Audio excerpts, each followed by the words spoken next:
Why the delay? That is the question hanging over the Nancy Guthrie case tonight. Because the FBI is now analyzing hair-related evidence recovered from inside Nancy Guthrie's house. But according to current reporting, this is not new evidence. It is old evidence collected back in February, requested by the FBI more than 2 months ago.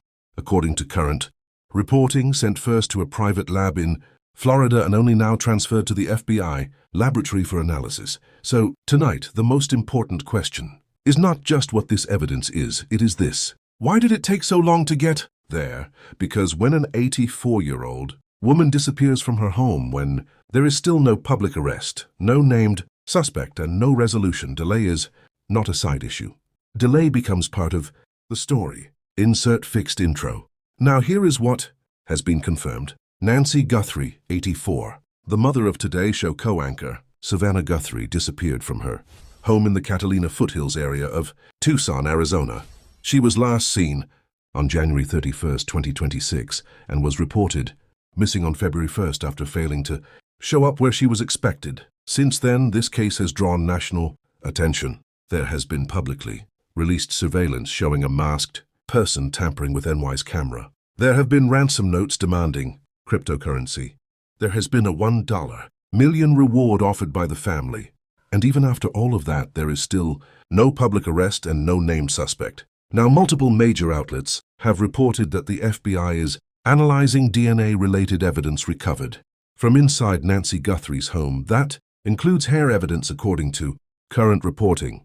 And one of the most important details came from reporting tied to ABC and other outlets. An FBI official said this is not new DNA evidence. According to current reporting, the material was collected in February. The FBI requested it more than 2 months ago, and the Puma County Sheriff's Department initially sent it to a private lab in Florida before the original hair sample was transferred to the FBI lab. That is the timeline now driving this story. Not just DNA, not just hair delay.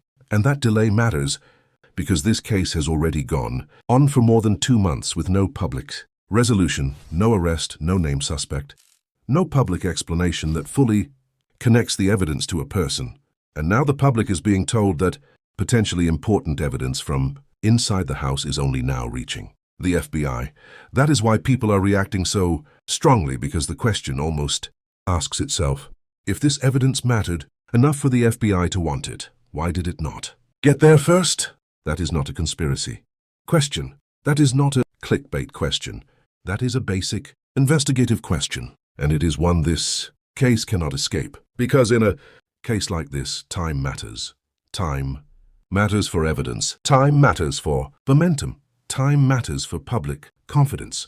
Time matters for the family. And time matters for investigators. Because the longer a case drifts without a clean break, the harder it becomes to recover lost ground. Now, to be fair, delay does not automatically equal incompetence. That part matters too. There are real reasons evidence can move slowly. Samples can be mixed. Labs can disagree. Local agencies can pursue a process they believe is appropriate. Certain materials can be difficult to isolate or test. And in this case, Sheriff Chris Nanos has already indicated that some of the DNA involved may be mixed DNA from more than one person. That makes things harder.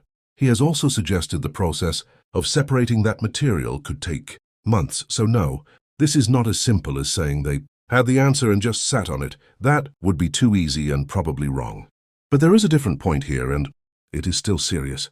Even if the delay has a technical explanation, it still has consequences, because every extra week matters in a live case. Every week without traction makes the public feel the case is stalled. Every week without progress gives speculation more room to grow. Every week without clarity puts the family through another cycle of hope, confusion, and pain. And every week, that important evidence sits in a process that is not producing a public result raises a harder and harder question about whether the right path was chosen first. That is why I think this angle is so strong, not because it lets us scream that everything was mishandled, not because it proves law enforcement failed across the board, but because it focuses on one concrete issue the public can understand immediately. Why did potentially important evidence from inside the house take so long to reach the FBI? That is a sharp question, a fair question, and a very uncomfortable question. Because if the answer is simply that this was the normal and best process, then people are going to want to know why the normal and best process looks this slow in a case, under this much national attention. And if the answer is that the first path did not work, then people are going to want to know how much time was lost before investigators got to the path they should have used all along. That is the pressure point. Now there is another reason this story hit so hard. Location. If this were random, evidence from somewhere out in public, the emotional weight would be lower. But this is being reported as hair. Evidence recovered from inside Nancy Guthrie's house. Inside the house she disappeared from. Inside the house tied to the core of the investigation. Inside the house where the physical reality of this case begins. That is why this is not just another generic DNA story. The location gives it gravity, and the delay gives it anger. That combination is exactly why this update is resonating, because people can tolerate uncertainty for a while. What they struggle to tolerate is uncertainty, plus delay. And that is where this case is now. Uncertainty about who took Nancy, uncertainty about where she is, uncertainty about what exactly happened inside that house, and now frustration over why evidence that may matter so much appears to have taken so long to reach the one place people instinctively trust most in a case like this, the FBI laboratory. Now let's be disciplined about what this does not prove. It does not prove the hair belongs to the abductor. It does not prove the private Florida lab did anything wrong. It does not prove the FBI would have solved the case already if they had received it earlier, and it does not prove an arrest is now close. We cannot say those things, honestly, but here is what we can say.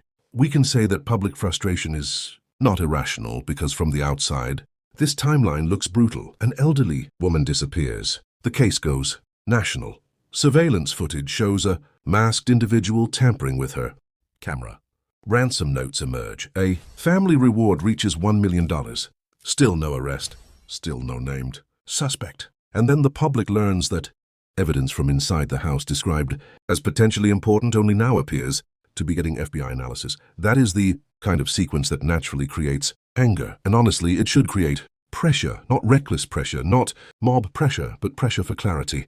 Because if investigators want the public to stay grounded, they also have to understand why stories like this make people feel the case fell behind. That phrase matters, fell behind, because that is what this update feels like, emotionally. Old evidence late. Transfer new analysis and a case that already feels painfully overdue for movement. Now, is it still possible that this delayed evidence becomes meaningful? Absolutely. In fact, that is what makes the story so frustrating. This evidence may still matter a lot. The FBI may still be the right place to extract something useful from it. Newer forensic methods may still give investigators a better shot than they had before.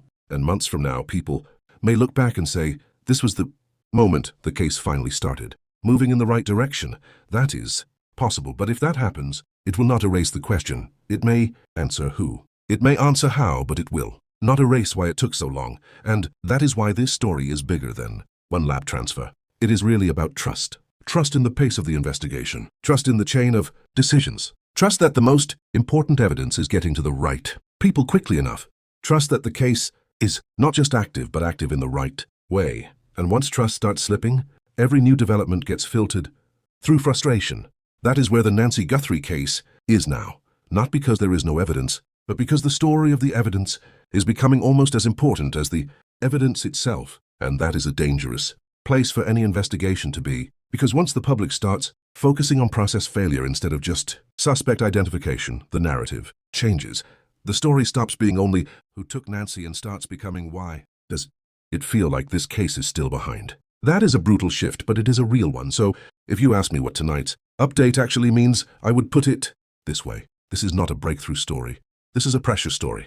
A pressure story built around one fact. According to current reporting, old evidence from inside Nancy Guthrie's house is only now being analyzed by the FBI. That fact does not solve the case, but it does sharpen the case. Because now the questions are clearer. What exactly took so long? Was this the best path from the beginning? How much did the delay matter? And if the FBI now gets a result from this sample, why did the case have to wait this long to get there? Those are hard questions, but they are the right questions. Nancy Guthrie is still missing. There is still no public arrest. There is still no named suspect, and there is still no resolution for a family that has now spent more than 2 months living inside this nightmare.